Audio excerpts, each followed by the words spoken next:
Penny Pitbull. Penny Nebraska. Penny here.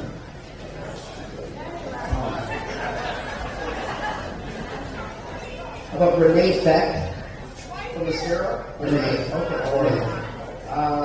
The Road Judges Act of 2025. She'd like to know about the status of federal legislation of the Road Judges Act of 2025. What do you think will happen in the Senate? Since it passed the House, how do you vote?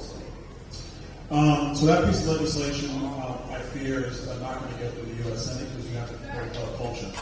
And you have to get 60 votes to break cloture and then actually votes to on the floor. Where there would be the votes on the floor, if it was just something you call margin, but that's not the way the Senate works. I think this is to a broader question. The issue we have to start really asking ourselves is what is the role of the district court judges in the United States? Is the role of district court judges to actually examine constitutionality? Or, I love how they say words like two very separate things. Or is the purpose of federal district judges to be able to interpret the actions of the executive as that particular judge sees fit? Here, actually, Congress doesn't do their job. But I would say, sir, and that's a problem with Congress, which I do agree with. Congress does not do that job. And so the purpose, because you need leadership, the leadership in both chambers has to agree to do it, sir. Individual members of Congress can't get bills automatically to the floor unless you do a discharge petition of 218 members. So it requires leadership to move them through the legislative process. I don't want to get bogged down in the legislative process. I want to talk to the issue. The federal district court system is supposed to address the constitutionality of actions of the executive and or laws passed by Congress. And the laws passed by Congress have to be within the construct of Article 1, Section 8, which are the defined powers of Congress in the United States Constitution. During the Biden administration, when, yes, Joe Biden, I don't know why everybody gets upset with me. Can we really want to compare? We're not going to compare. Listen, I know some people feel wonderfully about President Biden, so I'll go back further. Back in 2014, when President Obama was president of the United States, when he was president of the United States, there was a ruling in the Supreme Court that gave the president plenary power when it came to immigration policy and naturalization and deportation authority.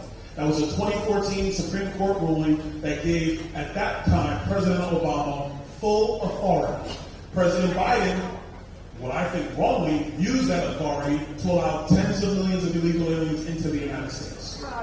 The question now in front of these district courts is, does Donald Trump have the same authority given to Barack Obama, used by Joe Biden, to now deport illegal aliens out of the United States? And if you're going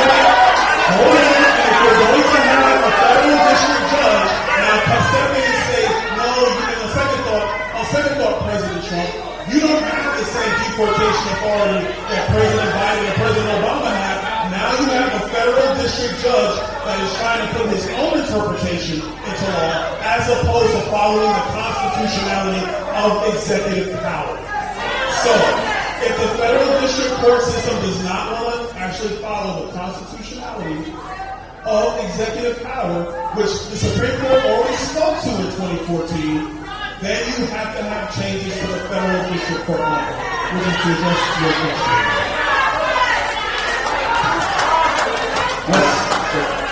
Let's talk about due. Let's talk about, because I heard from the crowd. Let's talk due process. Let's talk due process.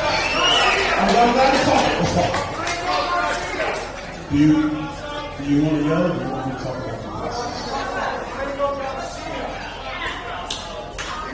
Does an illegal alien in the United States have more due process than an American citizen? The answer is no. They do not. An illegal alien in the United States does not have more. Sir, you're looking to hear, but you can't because everybody around you is yelling, so you can't hear.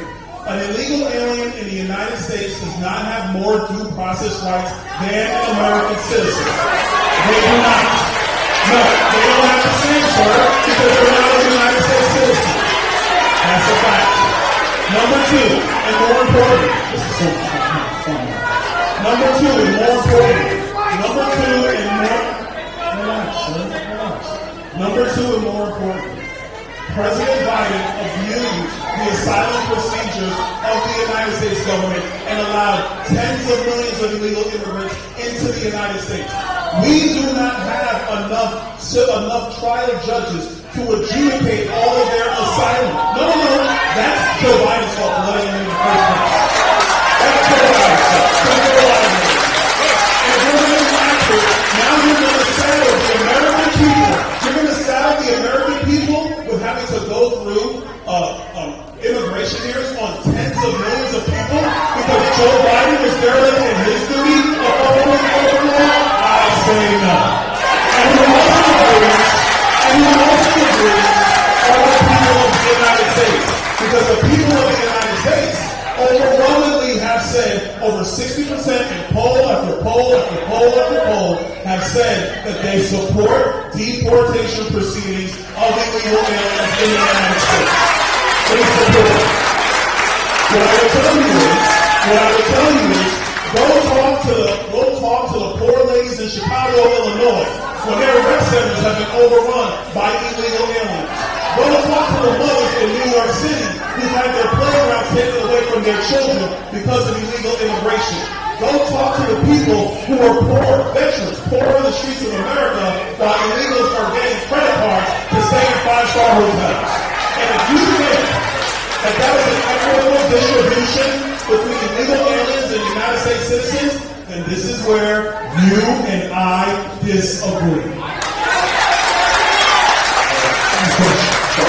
With that said, if you'd like to go away, if you'd like to rapid fire rounds. All right, we have 3. If we can go rapid fire, we're going to go 3 and wrap it up. What has the right